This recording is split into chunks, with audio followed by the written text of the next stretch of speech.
Hola, ¿cómo están? Hola, profe, ¿qué tal? Hola, Fabián. Hola a todos.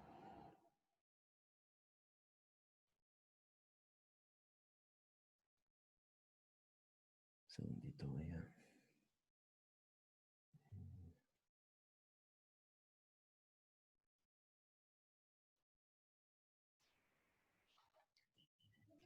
Hola, buenas tardes. Hola,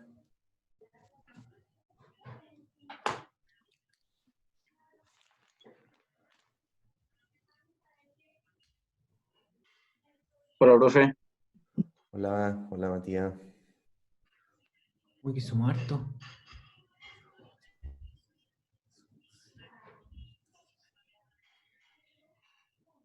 Perfecto. Lo siento que estaba habilitado todavía, no había esto de que esperaran en sala de espera y no se pudieran conectar directamente, lo deshabilité ya. Ahí lo voy a hacer también para el segundo bloque. Bien, voy a esperar un minuto más y partimos.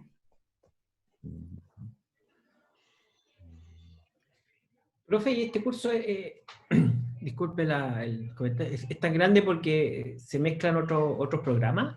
En efecto, lo toman estudiantes de el Magíster de Ingeniería Industrial e Investigación de Operaciones, el del Doctorado de Ingeniería Industrial e Investigación de Operaciones, del DISC y posiblemente de algún otro programa de Magíster, no estoy 100% seguro, Bueno, quizás del MSI alguno. no estamos tan solitos entonces. Sí, pues porque el lunes tuvieron clases ya con Goleo, ¿no? Sí, esta es la tercera clase del segundo trimestre. Ayer tuvimos sistema biológico Ya, y hoy día esta es la primera de aprendizaje automático. correcto. Sí, pues esto, Profe, los cursos que ¿y qué pasó? menciona son del DISC nomás esencialmente. Profe, ¿y qué pasó con R? Pensé que este también te iba a dar en R. No, pero es que vamos a ir variando. Lo que ocurre es que, no sé, era para ir variando un poco nomás. Sí. O sea, la Ah, materia es la ya. misma, pero esencialmente era para ir haciendo, para que ir haciendo, no fuera siempre R, para ir cambiando. Al final, Para ir Profe, sorprendiendo. ¿ah? Para ir sorprendiendo. Claro, para ir sorprendiendo. la tarea hecha ya, pues por eso está enojado con el cambio de lenguaje. Ah, ya. No, hay tareas nuevas también. Oye, Pero no, ¿no es cierto? sí. Eh, a ver, vamos a compartir pantalla.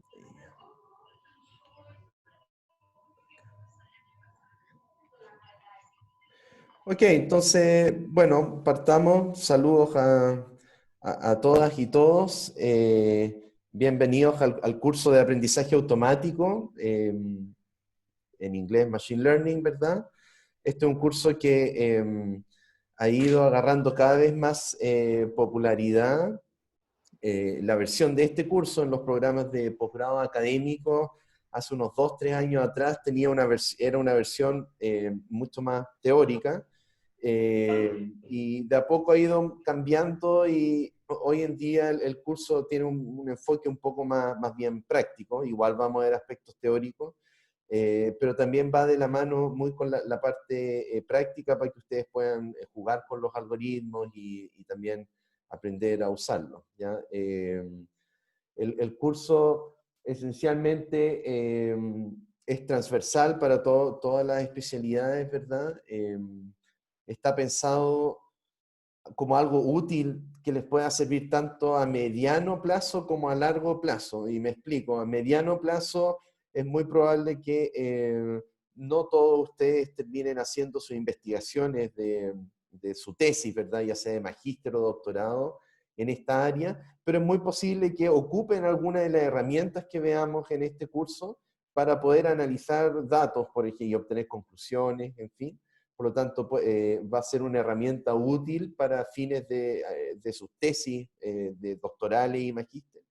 Y luego a largo plazo, la experiencia he visto tanto a nivel doctoral como de magíster, incluso es bien sorprendente a nivel doctoral, que en el doctorado más bien el camino usual, ¿verdad? La ruta usual es el seguir después la carrera académica, pero lo que hemos visto últimamente, muchos de nuestros egresados de a nivel de doctorado, esencialmente, no todos necesariamente han seguido la carrera académica después y muchos han sido contratados en empresas con áreas tecnológicas y que justamente por sus capacidades avanzadas de análisis de datos, ¿ya? Y en particular cosas que ven como en este curso, por ejemplo.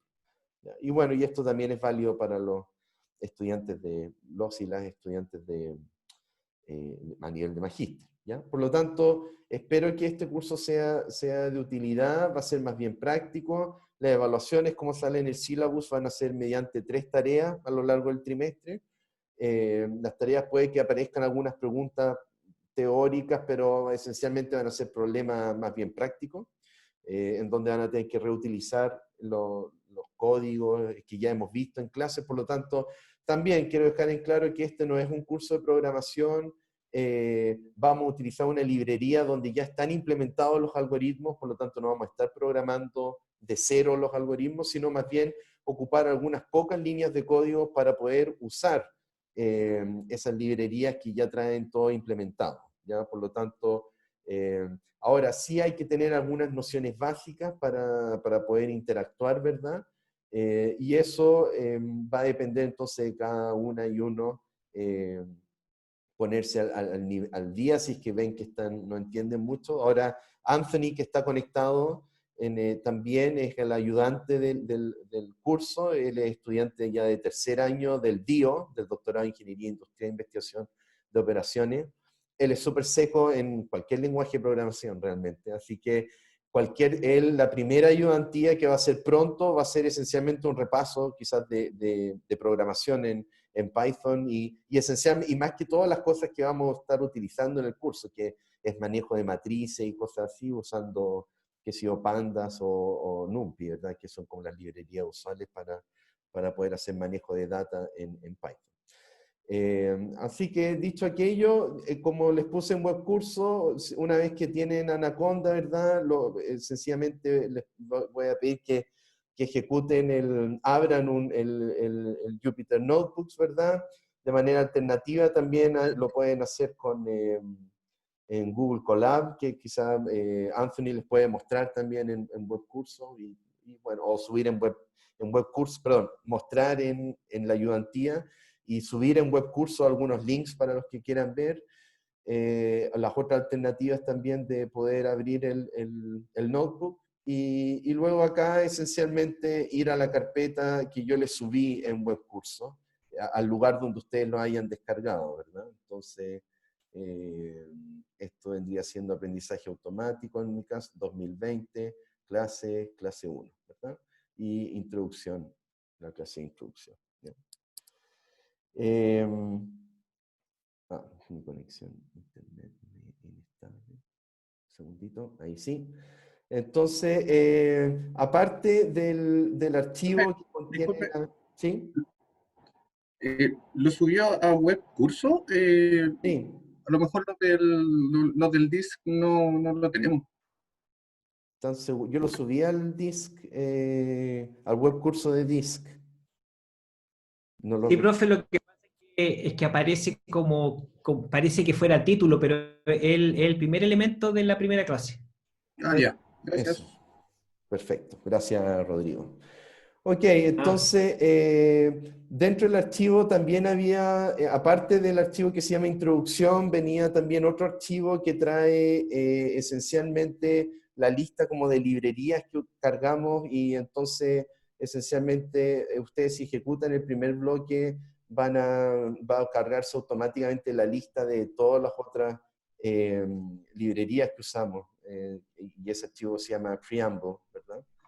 Así que esencialmente una vez que hayan cargado eso, de ahí les va a correr todo lo otro que salga después. ¿ya? Acá las personas cuando ejecuten el primer bloque de código, si les tira algún mensaje es porque no han cargado el OpenML y la otra librería GMLearn que le había Eso me puesto. pasó.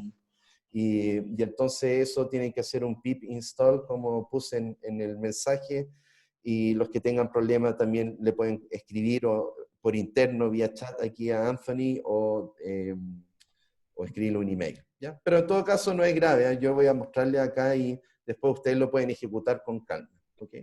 Entonces, el curso es una introducción a Machine Learning. Los notebooks son versiones adaptadas y mejoradas de una clase que he estado armando hace un tiempo ya, el profesor Joaquín Van Sorsen,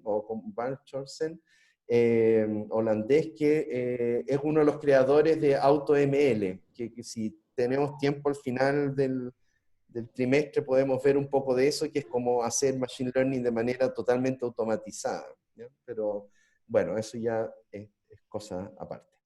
Ok, entonces voy a partir el curso entonces de Machine Learning. Primero, viendo el primer diagrama, hay que tener claridad que Machine Learning o aprendizaje automático corresponde a una subárea de inteligencia artificial, ¿ya? Y por lo tanto, vamos a partir hablando un poquito de inteligencia artificial, ¿verdad? Para luego entrar cómo se conecta eso con el famoso aprendizaje automático o Machine Learning, ¿ya?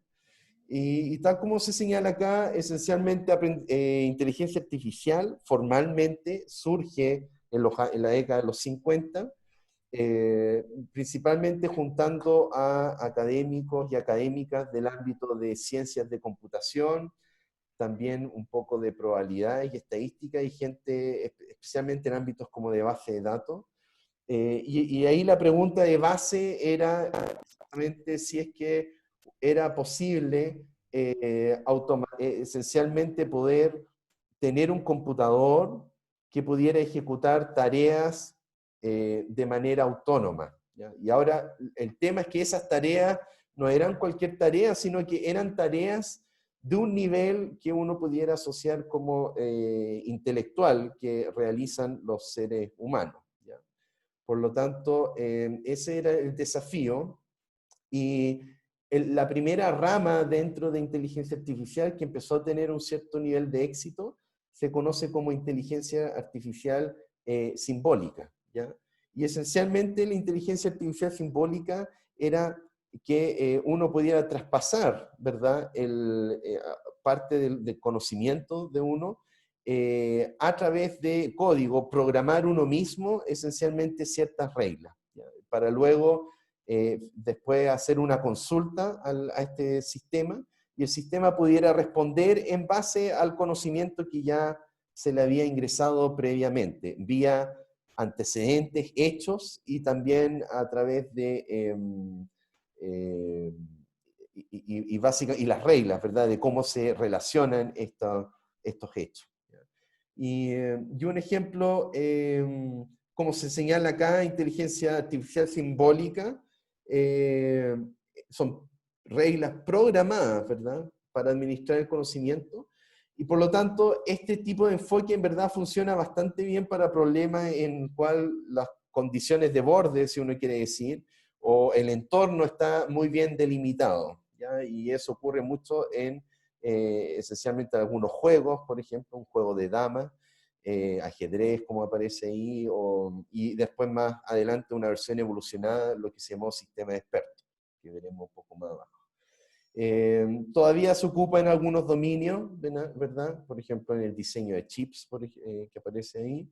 Y sin embargo, evidentemente inteligencia artificial simbólica ya no es tan viable para los casos en los cuales exista ya ciertos niveles de incertidumbre, ¿ya? Y por lo tanto, en los cuales ya las condiciones de borde, como yo digo, no están muy bien definidas, y entonces bajo problemas complejos y difusos, como aparece acá, ya no funciona muy bien. Y el caso claro de eso son, por ejemplo, reconocimiento de patrones, clasificación de imágenes, videos, ese tipo de cosas, ¿ya? Entonces, bueno, aquí aparece un tipo de inteligencia artificial simbólica, corresponde entonces a lo que se denominó el lenguaje de programación Prolog, ¿ya? Y Prolog esencialmente lo que es un sistema en el cual se arma una base de datos que contiene justamente data o hechos, más reglas que lo asocian entre ellos, ¿verdad? Y por lo tanto, luego la idea es que uno hacía consultas a esta base de datos, ¿verdad? El programador Prolog, ¿verdad? Y esta persona esencialmente cargaba esta información y después hace consulta a esta base de datos para revisar si es que la data o un hecho está, ya sea está disponible dentro de la base de datos o si mediante operadores lógicos poder inferir esencialmente si ese hecho se puede de algún modo inferir a partir de las reglas que ya están existentes.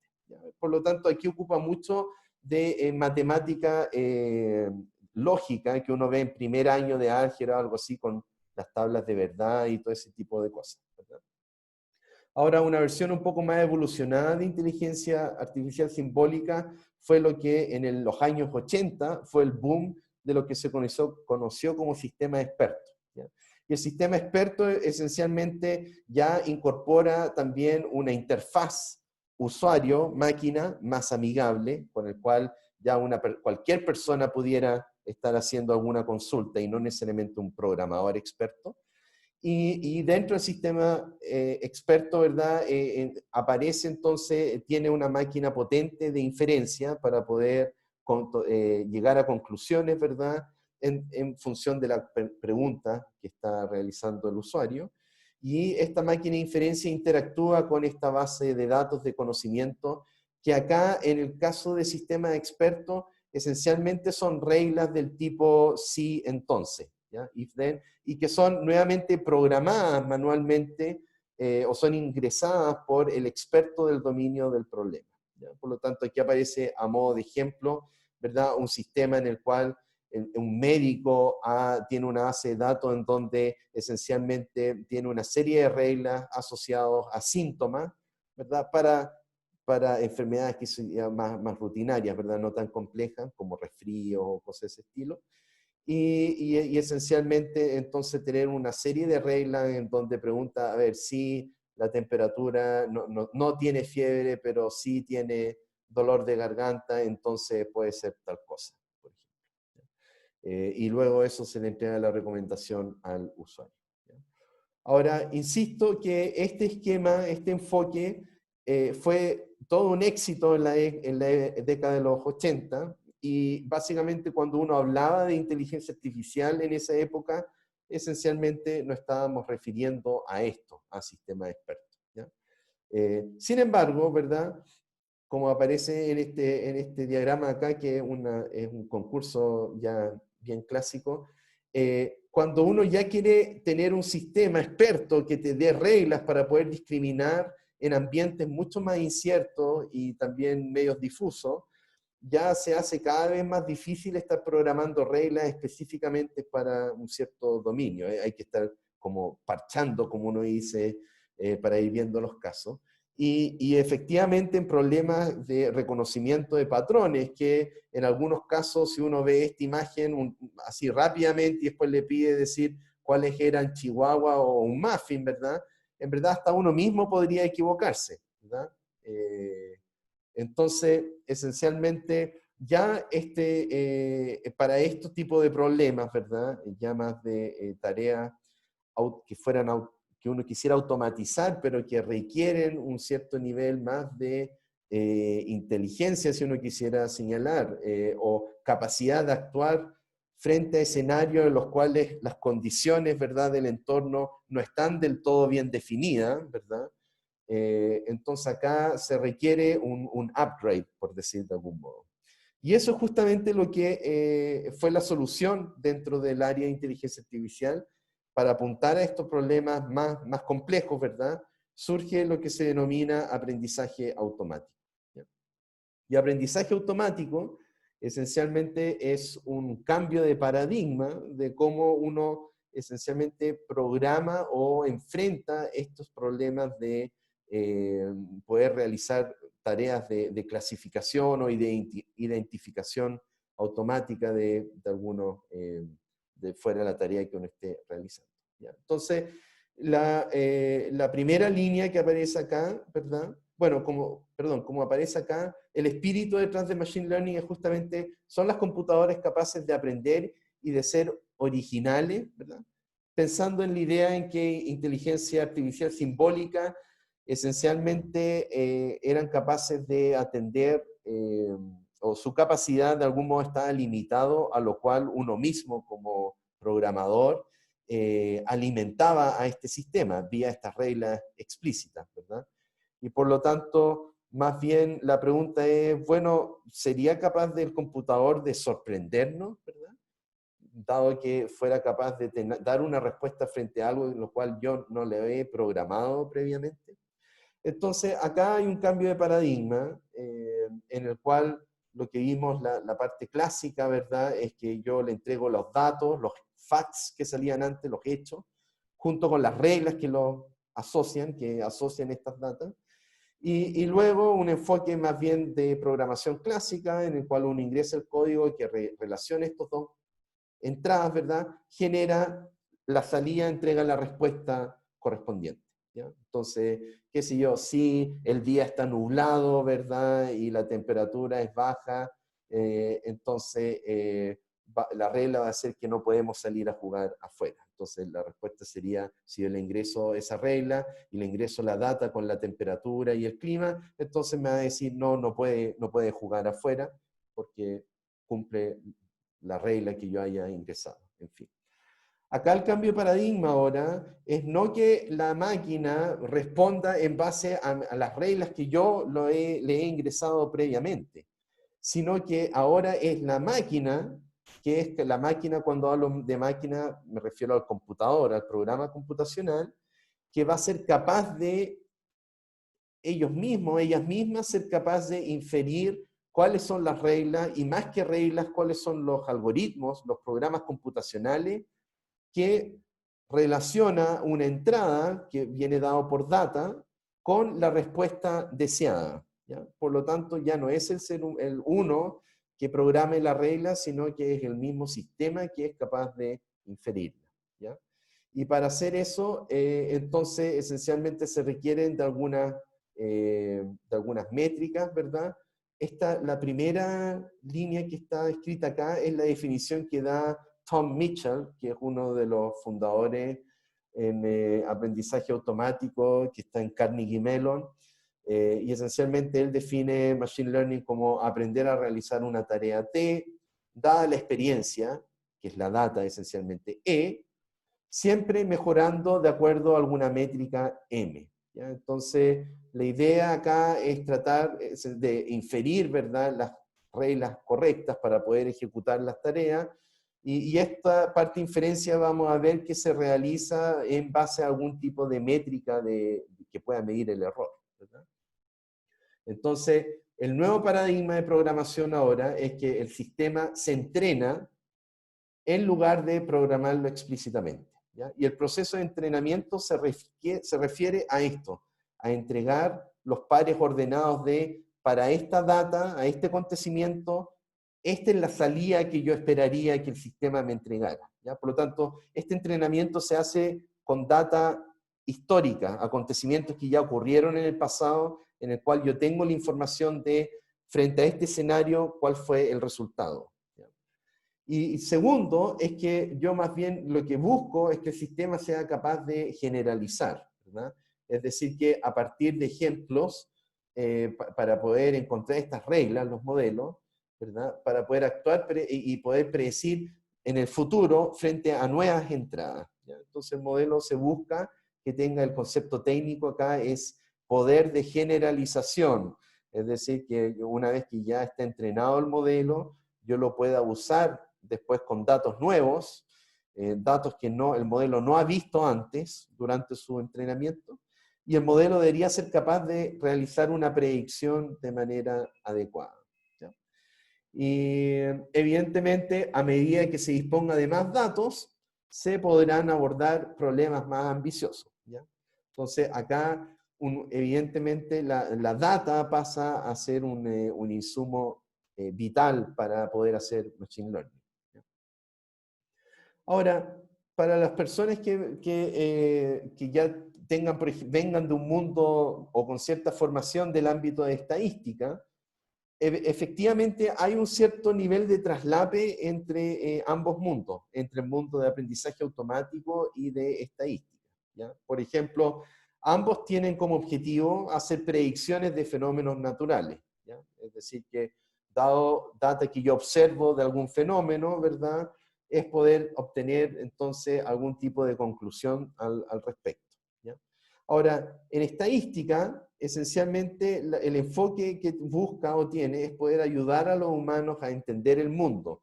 Y por lo tanto, cuando hablamos de entender, acá muchas veces el enfoque es mediante modelos en los cuales uno es capaz de realizar ciertos tipos de interpretación de cómo afectan los datos de entrada en la salida, ¿ya? Y muchas veces acá dentro de estadística lo que predomina son los que se denominan modelos paramétricos, ¿verdad? En donde asume que los datos se generan según un modelo paramétrico ya predefinido. Y acá entran, por ejemplo, modelos del tipo regresión lineal, ¿verdad? Regresión logística y todas las otras algoritmos como de la familia más de regresión que uno ve, por ejemplo, en cursos de modelamiento predictivo, ¿verdad? Como los que hace Rolando de la Cruz. Y esencialmente son y por lo tanto igual se utilizan dentro del ámbito de Machine Learning, pero insisto, van con un enfoque más bien en donde uno impone que ya este es el tipo de modelo que yo asumo que la data vino generada a partir de estos modelos, y también son modelos en los cuales uno después puede interpretar fácilmente los resultados, ¿verdad? Ahora, la idea, el espíritu de aprendizaje automático es que la idea es poder automatizar una tarea completamente, ¿verdad? Entonces, parcialmente reemplazar al humano, ¿ya? Y por lo tanto, asume que el proceso de generación de los datos es desconocido, ¿ya? Por lo tanto, no impongo un modelo parametrizado a priori, ¿verdad? Sino que utilizo otro tipo de modelos en los cuales a partir de los datos finalmente determinan finalmente la estructura final del modelo y sus parámetros, ¿ya? Entonces, orientado a la ingeniería y más que orientado al ámbito, muchas veces en estadística es orientado mucho a temas más ciencias sociales o también biología, aunque Machine Learning en general es transdisciplinario. Y también muchos de los algoritmos tienen menos teoría matemática. A veces uno podría reclamar que demasiado poco, ¿ya? Ahora, para los que no les gusta mucho la matemática, entonces quizás van a ver, esto les va a gustar más, ¿verdad? Pero bueno, muchos de los modelos, ¿verdad?, estadísticos están súper bien fundamentados teóricamente, vía matemática. Machine Learning tiene harta matemática también, pero no necesariamente todos los algoritmos que vamos a ver estén bien fundamentados teóricamente. Por ejemplo, tengan demostraciones de convergencia globales o cosas así, solamente convergencias locales, en fin, ¿ya? Por lo tanto, acá entra, tenemos la data, ¿verdad?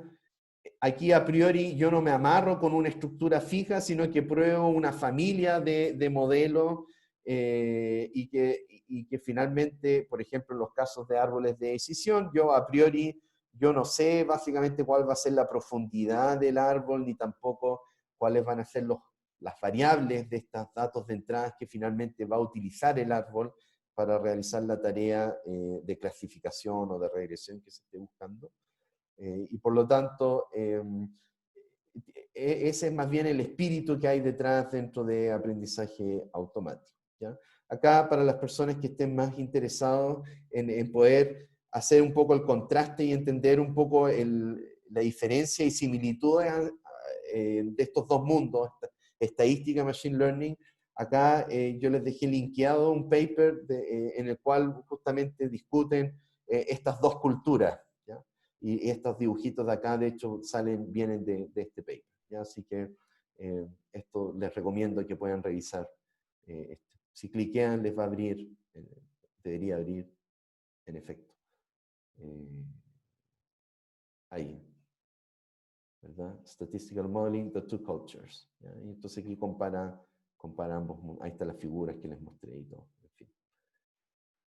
Ok, entonces, bueno, la popularidad de Machine Learning entonces con este nuevo cambio, ¿verdad?, de paradigma de programación, en donde ahora yo no programo explícitamente, sino que pido que el sistema, el programa computacional aprenda sola, ¿verdad?, las reglas, el algoritmo que me relacione la entrada con la salida. Han surgido un montón de casos de éxito, que es lo que ha estado poblando últimamente la prensa, ¿verdad?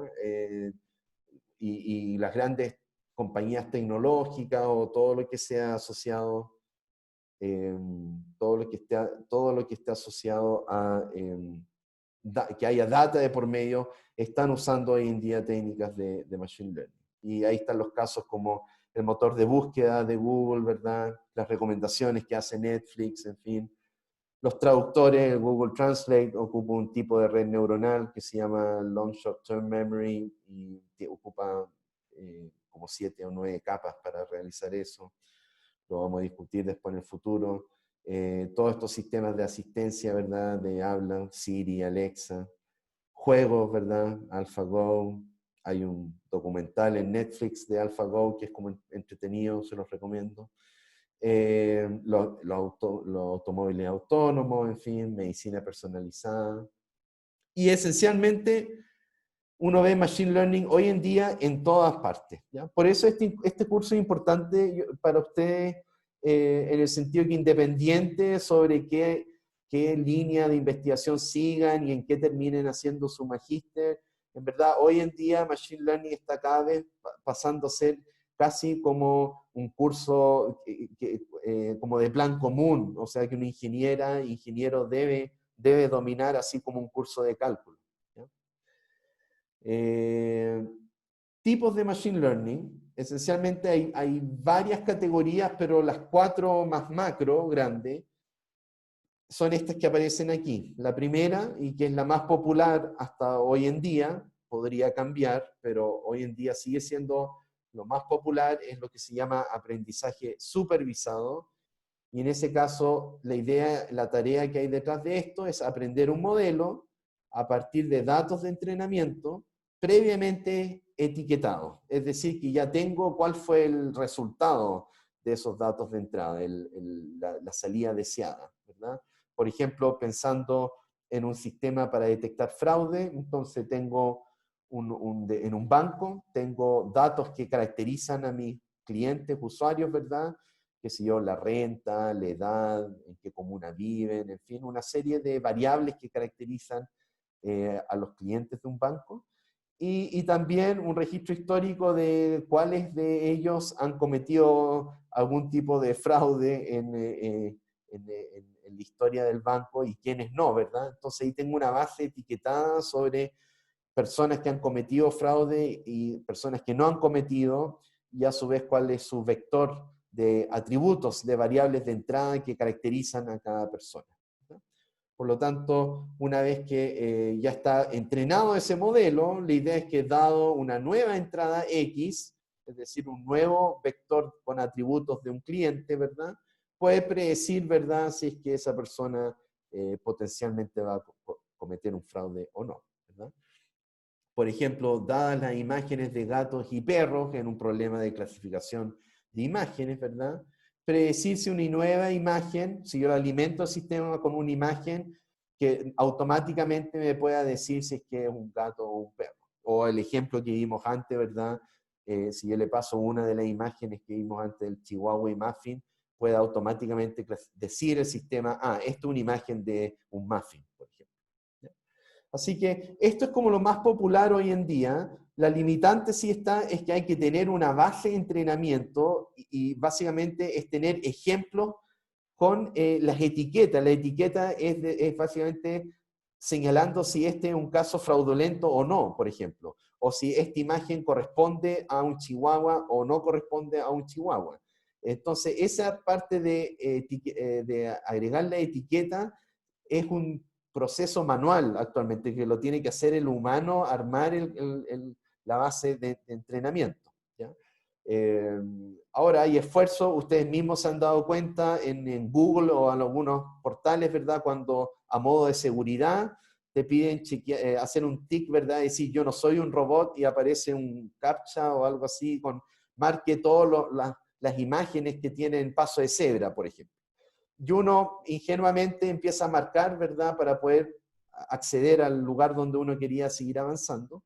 Pero al momento que uno está marcando, lo que uno está haciendo es también etiquetándole gratis las imágenes a Google para usarlas después para poder entrenar, ¿verdad?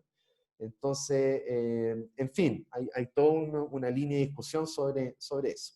Pero bueno, aprendizaje supervisado es lo que está más de moda hoy en día. Luego hay una variante que se llama no supervisada, que también es de gran interés, es un poco más subjetiva, ¿sí?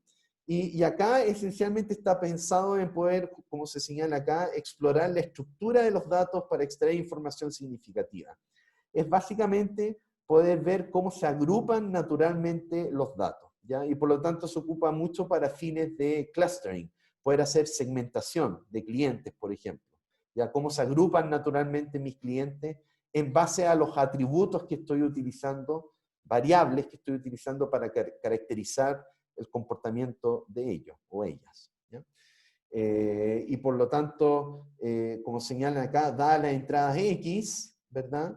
Encontrar cuáles son especiales, similares o anómalas, ¿verdad? Entonces, acá, a diferencia de supervisado, no tengo la información Y de salida, ¿verdad? ¿Cuál es la salida deseada?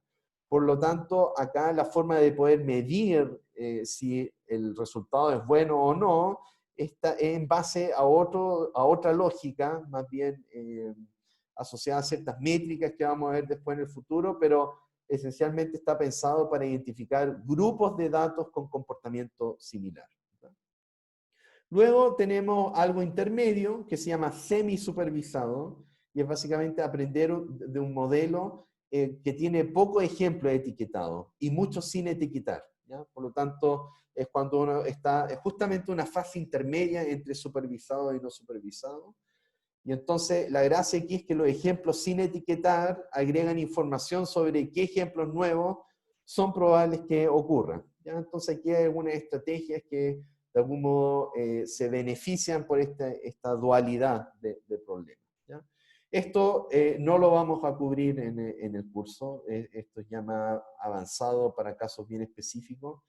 Y el cuarto caso, que más bien vamos a hablarlo de manera genérica, es un área que actualmente no solamente figura en algunos dominios bien específicos, por ejemplo en el ámbito de esto de los juegos, pero hay ciertas tendencias o grupos de Machine Learning que están apostando a que aprendizaje reforzado puede ser lo que esté de moda en algunos años más en el futuro. ¿Ya? Actualmente lo que está de moda es aprendizaje supervisado y lo que vamos a ver es una subcategoría también de Machine Learning que se llama Deep Learning, ¿verdad? Aprendizaje profundo. Pero hoy en día, pero insisto, aprendizaje reforzado podría agarrar harto vuelo en un futuro no tan lejano. ¿Y en qué consiste esto? Es básicamente desarrollar un agente que mejore su rendimiento en función de las interacciones con el entorno, ¿ya? Por lo tanto, esto se ocupa harto en temas de robots, por ejemplo, en donde van ampliando su entorno y al comienzo chocan un montón con las paredes, por ejemplo, con la aspiradora automática que tenemos en las casas, ¿verdad? Y entonces esto después de a poco van aprendiendo que, mira, acá si sigo avanzando choco, entonces mejor freno a tal distancia. Y esto a la hora del entrenamiento recibe un premio, ¿verdad? Cuando no choca con las paredes, ¿verdad?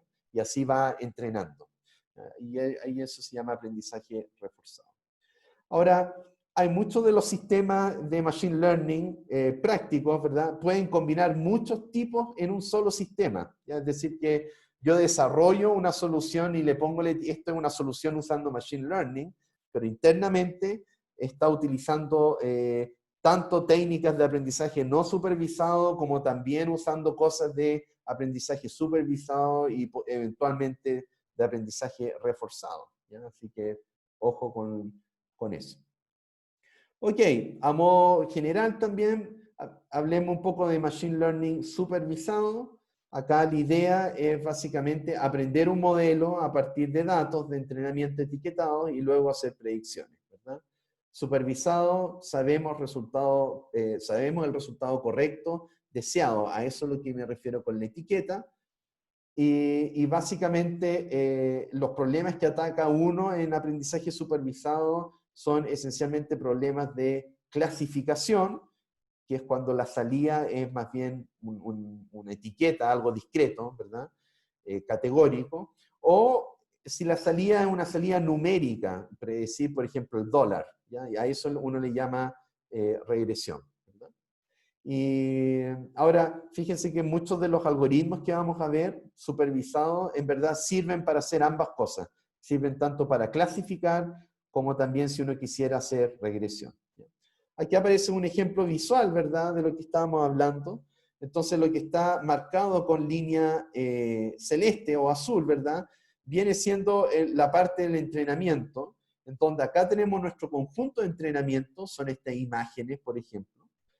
Cada una de estas imágenes están, yo sé lo que son porque aquí está la etiqueta, hay lo que uno en inglés le llama el label, ¿verdad? Están ya etiquetadas, entonces yo sé que esto corresponde al gesto 1, esto al gesto 2, ¿verdad? Esto al gesto 3, ¿verdad?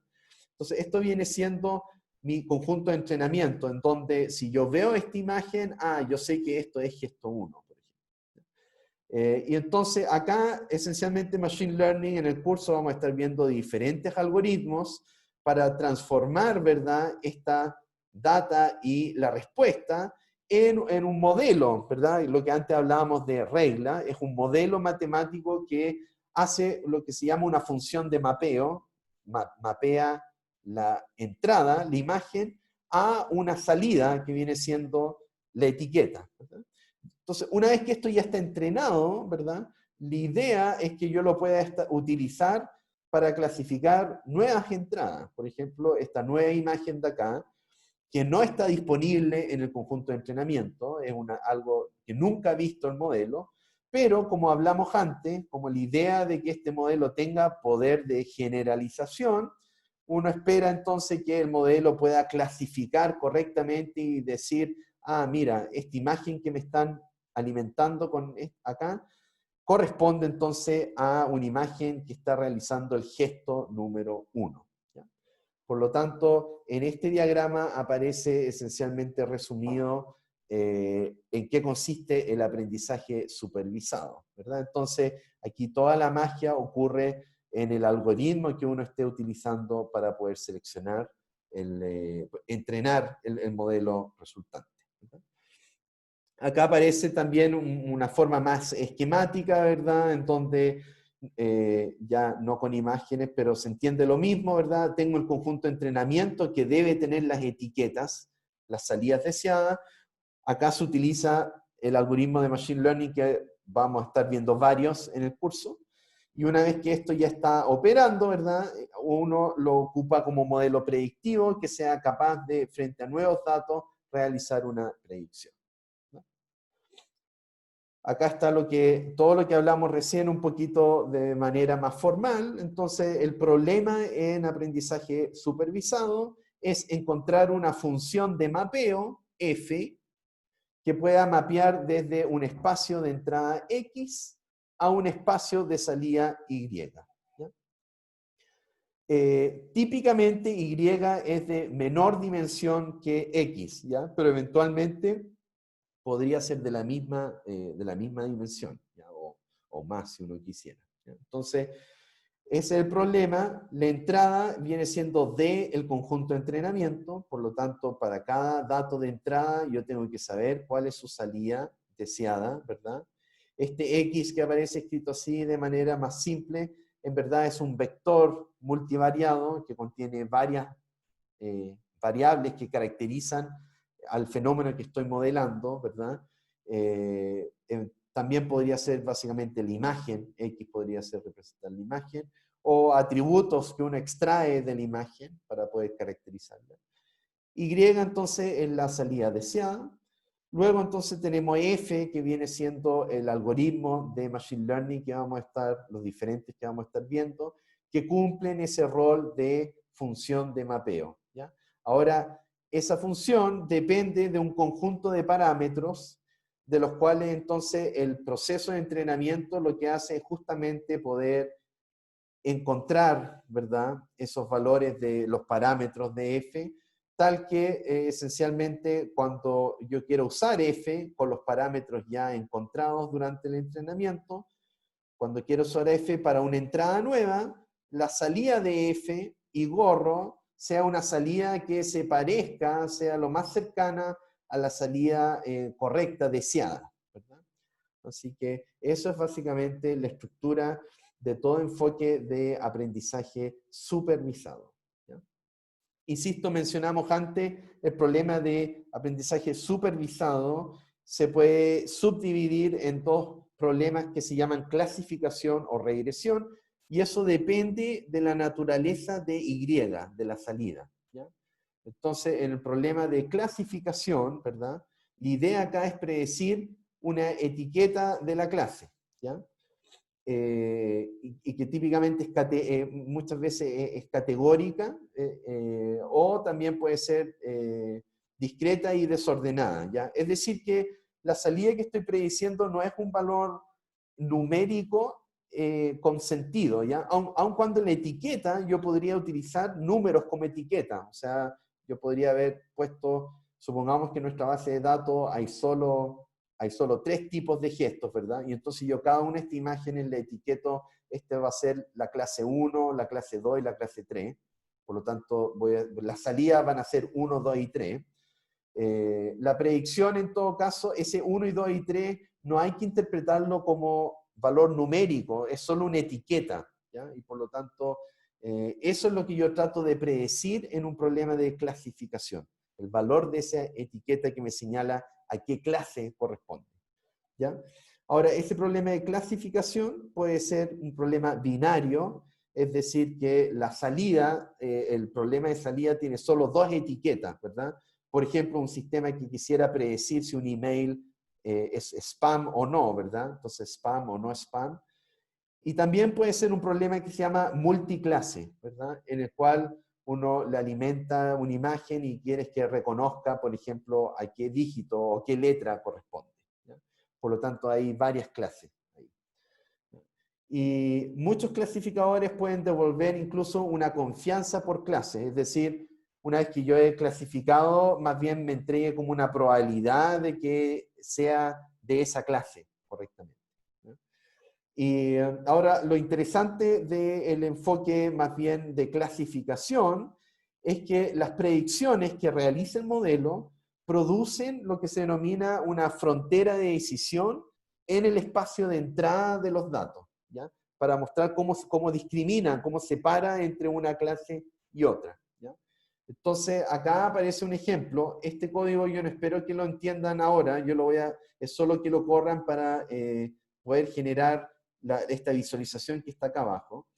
Gran parte de todo este código es para la visualización, ¿eh? Aquí vamos, esencialmente se están probando 3 tipos de clasificadores que vamos a ver en la clase.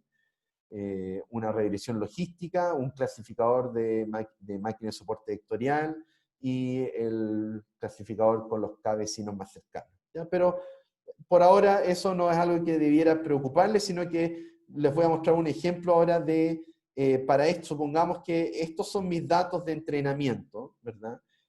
Caracterizados por 2 atributos, ¿verdad? Entonces, por ejemplo, el eje X podría ser el valor numérico, cada uno de esos puntitos podrían representar nosotros en la clase, y el eje X representa, supongamos, la edad de cada uno de nosotros, y el eje Y representa cuántas horas de estudio le dedico en un semestre o algo así, por ejemplo. Y entonces, en base a registros históricos, ¿verdad? Yo tengo, supongamos que los puntitos azules son los que han aprobado el curso, y el puntito rojo son los que han reprobado, ¿verdad? Entonces yo quiero generar un modelo predictivo que en base a la edad de la persona, o supongamos otra cosa, ya dejemos la edad de la persona y las horas de estudios que dedica, yo pueda predecir si va a aprobar o no un curso. Entonces, el algoritmo de aprendizaje supervisado en su modalidad de clasificación cuando yo lo estoy entrenando, lo que va a generar finalmente va a ser una frontera de decisión para poder discriminar de un lado a otro.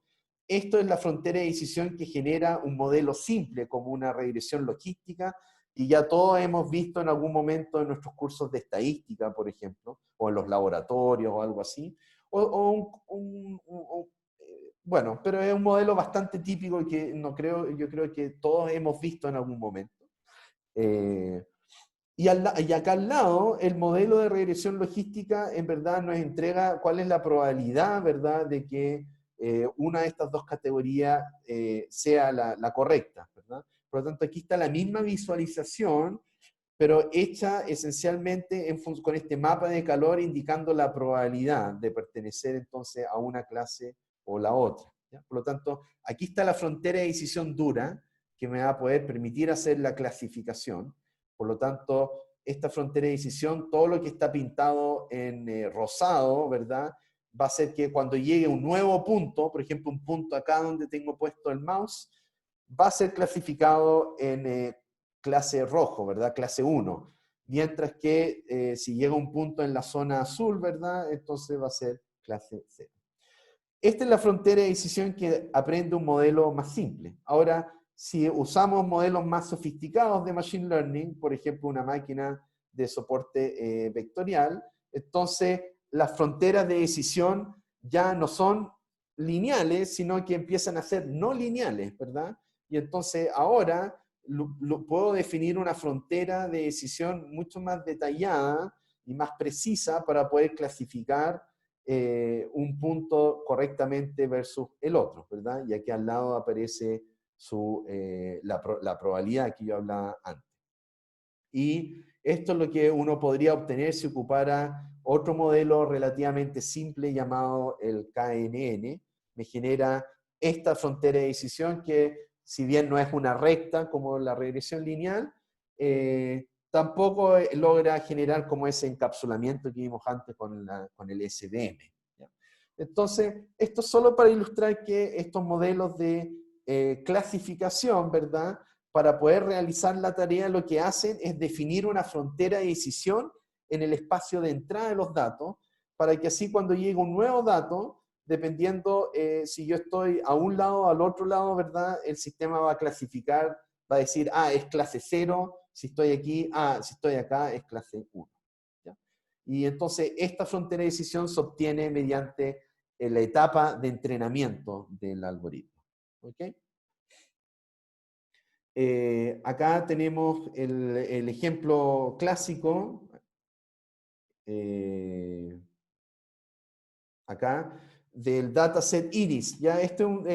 Solo voy a mencionar porque hay algunos ejemplos que ocupan este dataset, entonces, para los que no lo conozcan, este es el dataset quizás número 1 en data mining y machine learning para fines pedagógicos, para clase. Para realizar problemas de clasificación. Y es un dataset bien interesante porque esencialmente el problema se radica en clasificar si la data que está entrando corresponde a uno de estos 3 tipos de flores iris. ¿Ya? Y la forma en que uno alimenta el sistema no es vía imágenes, sino que vía atributos que han sido calculados de las flores y que corresponden al largo del sépalo, al ancho del sépalo, que es la base, ¿verdad?, de la flor, y luego el ancho y largo del pétalo de la flor, ¿verdad? Por lo tanto, cada flor es caracterizada por un vector de 4 dimensiones, que tiene esas 4 medidas, ¿verdad? Y la última columna de este dataset contiene la etiqueta, a qué clase pertenece. ¿Ya? Acá aparece una visualización de ese dataset, son 150 ejemplos, 50 ejemplos por clase, y acá hay una visualización utilizando 3 de las 4 dimensiones para que puedan ver cuál es la estructura de estos datos.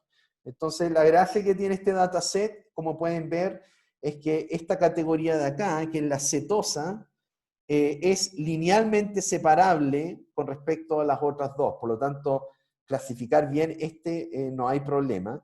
El problema ocurre aquí entre versicolor y virgínica, entre esta y esta de acá, ¿verdad? Que se parecen. Esta es la más diferente, si se dan cuenta.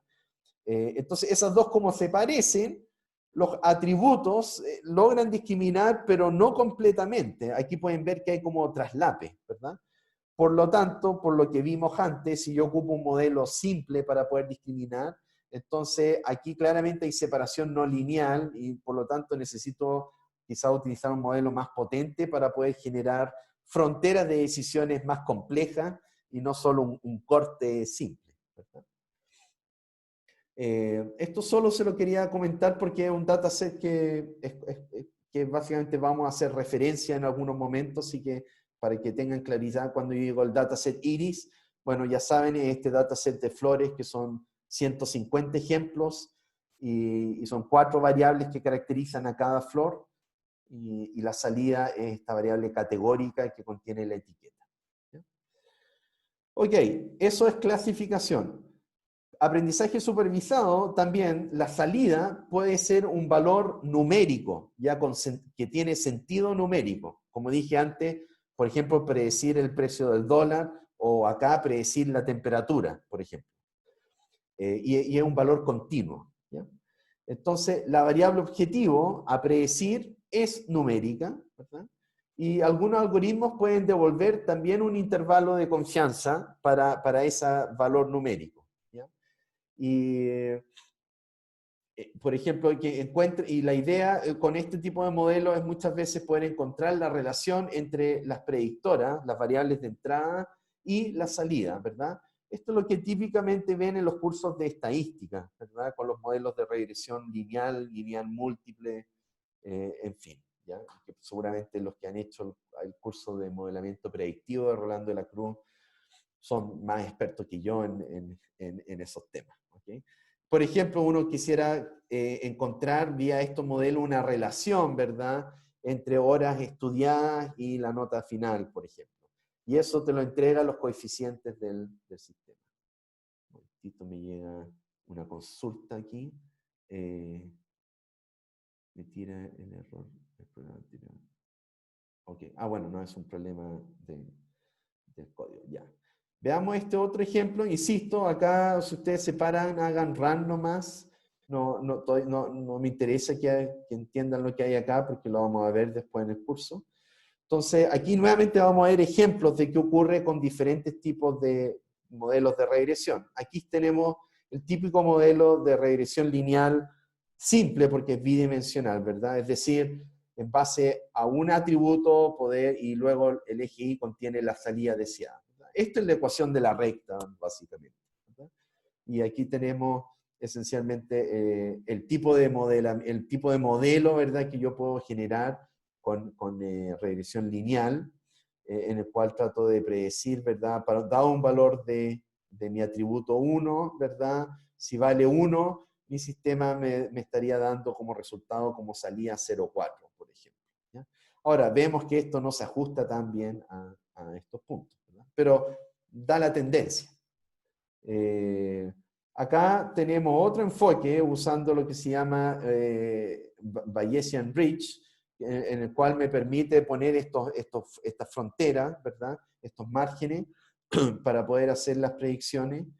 Y el último es un proceso gaussiano en el cual, como pueden ver, puedo modelar de mejor forma la tendencia y más aún dar estos intervalos de confianza. ¿Ya? Así que esto es parte de lo que vamos a estar viendo más adelante en el curso.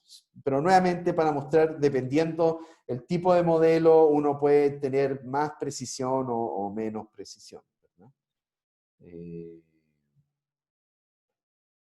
Eso. Ok, ¿qué pasa con Machine? Entonces, esos son los dos grandes mundos en aprendizaje supervisado. Clasificación, quiero predecir un valor, una etiqueta. Regresión, quiero predecir un valor numérico, ¿verdad? En Machine Learning no supervisado, ¿verdad? Lamentablemente los datos no etiquetados, tenemos datos no etiquetados o datos con estructura desconocida. Acá la idea es explorar la estructura de los datos para extraer información. Hay varios tipos de algoritmos de Machine Learning no supervisados y nosotros vamos a ver dos tipos, ¿ya? También. Por un lado, bueno, y aquí está nuevamente en el mismo esquema anterior, el mismo formateo. Fíjense que el problema originalmente es el mismo, ¿eh? Encontrar una función de mapeo f que relacione un espacio de entrada x con un espacio de salida y. ¿Verdad? Pero aquí empieza el gran cambio. El dataset, solamente tengo el conjunto de entrenamiento, tengo las entradas, pero no tengo las salidas, ¿verdad? Y la idea durante acá el aprendizaje es que se aprenda justamente la función de mapeo, que me relacione la entrada con una salida que yo no sé cuál es, ¿verdad? Y la idea es que una vez que ya está entrenado, cuando llega un nuevo dato X, yo genero una salida, y aquí empieza la pregunta, ok, tengo esta salida, pero ¿con qué criterio comparo o sé si esto está bien o está mal, ¿verdad? Entonces ya es diferente el problema. Y por lo tanto acá lo que vamos a discutir es que el enfoque que se busca es otro, es tratar de encontrar entonces estos grupos que tengan comportamientos similares, ¿ya? Entonces, una de las aplicaciones de Machine Learning o tipo de algoritmo corresponde a clustering, que es acá, ¿ya? Y en clustering, ¿verdad? La idea es poder organizar la información en subgrupos significativos, ¿ya? Que son estos que están aquí, ¿verdad? Los objetos en el clúster, ¿verdad? Comparten cierto grado de similitud y disimilitud con los otros clústeres, ¿verdad? Y por lo tanto, acá entra la noción de distancias intra-clúster, que la idea es que el algoritmo tiene que tratar de minimizar para poder tener clústeres lo más compactos posible, pero a su vez hay que maximizar la distancia interclúster. Es decir, que ojalá estén lo más separado posible un clúster de otro, ¿ya? Y por lo tanto, muchos de los algoritmos de clustering, en su esencia, vamos a ver que son el tipo de métricas que tratan de ajustar, poder tener clústeres compactos, ¿verdad? Que contienen datos que son parecidos entre sí, y a su vez que los datos que no son parecidos estén en otros clústeres lo más alejado posible. Perfecto. Acá un mini ejemplo, también esto de acá genera nubes de puntos, solo para ilustrar, ¿verdad? Entonces, al inicio de un problema, al aplicar un algoritmo de clustering, uno lo que tiene son los datos sin color, por decir de algún modo, ¿ya? Es decir, tiene los datos X, como vimos antes. Estos datos X vendrían siendo todos estos puntitos, pero no coloreados, ¿ya? Al término del clustering, lo que uno esperaría es que esencialmente la salida, que este I, sea una etiqueta que me diga cada punto a qué clúster pertenece, ¿verdad? Ahora, como es un problema bidimensional, nosotros podemos visualizar los datos y podemos ver que efectivamente hay por lo menos, hay a lo menos dos clústeres, y este gran clúster de acá podría particionarse, ¿verdad? Por lo tanto, uno diría, ya, parece que el algoritmo anduvo bien. Acá, si ustedes mueven esto, me genera otros puntos, ¿verdad? Y ahí pueden obtener otros resultados, ¿ya?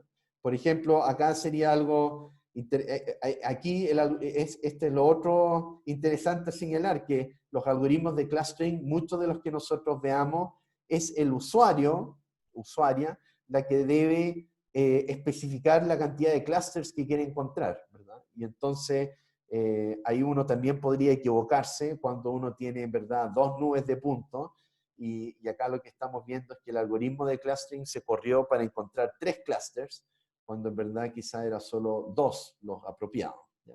Por lo tanto, esa es otra problemática, y por lo tanto, esta área es un área de investigación muy desafiante, o es mucho más desafiante que el aprendizaje supervisado, en donde uno tiene con qué comparar. Así que, y aquí ustedes pueden jugar para ver otros resultados de clustering dependiendo los datos. Profe, pero una consulta. Sí, dale, Rodrigo. En este caso, siempre va, como dijo usted, para chequear nomás, siempre van a ser 3 clústeres. Sí, es que porque está definido así, claro, a priori. Ya. Ahora, lo que vamos a ver es que uno como usuario después lo que hace es que uno hace un barrido por diferentes cantidades de clusters y hay algunas métricas auxiliares que te pueden ayudar a tener cierta noción de que si está bien el resultado o no. Porque muchos de nuestros problemas, desafortunadamente, no van a ser modelando con dos variables, sino que van a ser problemas que requieran caracterizaciones usando 10, 20, 30 atributos. Y eso ya se hace difícil poder visualizar. Y por lo tanto, acá la gracia de este ejemplo de juguete es que uno puede ver los puntos, así que uno más o menos ve que hay 3 nubes de puntos y por lo tanto, y logró agruparlos de manera correcta, ¿verdad? Pero cuando es de más alta dimensión ya se pone complejo el sistema.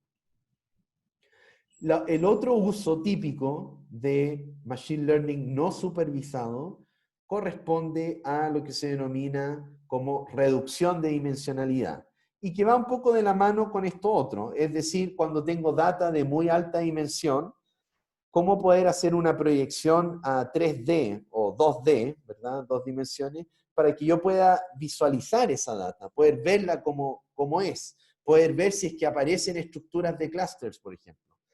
Entonces, acá esencialmente, la idea, como dice acá, los datos pueden ser de muy alta dimensionalidad y difíciles de entender, aprender, almacenar, por ejemplo. Entonces, la reducción de dimensionalidad puede comprimir los datos en menos dimensiones mientras se retiene la mayor cantidad de información.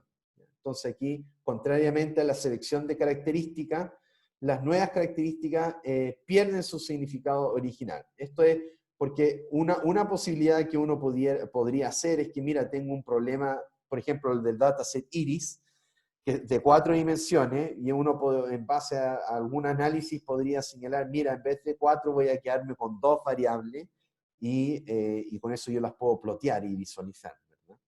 Ahora, lo que realiza estos mecanismos de reducción de dimensionalidad es que comprime las 4 dimensiones en 2 dimensiones, 2 variables nuevas esencialmente, y por lo tanto esas nuevas variables ya pierden la noción que tenían las variables originales, ¿ya? Y por lo tanto ya la interpretación se te hace un poco más difícil poder conectar con las variables originales que estaba usando, pero por otro lado te permite hacer estas visualizaciones y poder ver la estructura de los datos. Como dice acá, la nueva representación pueden ser mucho más fáciles de modelar, ¿ya? Y visualizar. Nuevamente aquí hay un ejemplo, bueno, aquí está corrido, hay ejemplos de técnicas útiles para este tipo de cosas. La más popular es PCA, que uno ve también a veces en cursos de estadística, ¿verdad? Análisis de componente principal. Acá y aquí al lado también tenemos otras técnicas que se llaman de embebido lineal, en donde para este es el dataset original, ¿verdad? En 3D. Este es el dataset original en 3D. Aquí estamos viendo el mismo dataset, pero en 2D, o sea, haciendo una proyección a 2D, donde vemos que logra con cierta capacidad modelar el Swiss roll, ¿verdad? El rollo suizo. Y luego aquí tenemos este otro en el cual está como desenrollado, ¿verdad? Pero también te muestra esta noción de este envolvente, ¿verdad? Entonces hay diferentes enfoques para poder hacer estas proyecciones, tanto lineales, en ambos estos casos son proyecciones lineales y también existen técnicas más sofisticadas que hacen proyecciones no lineales y que logran lo que se llama preservar la topología de los datos. Es decir, que 2 puntitos que son vecinos en el espacio n-dimensional, esos mismos 2 puntitos también van a terminar siendo vecinos en el espacio de baja dimensión, ¿ya?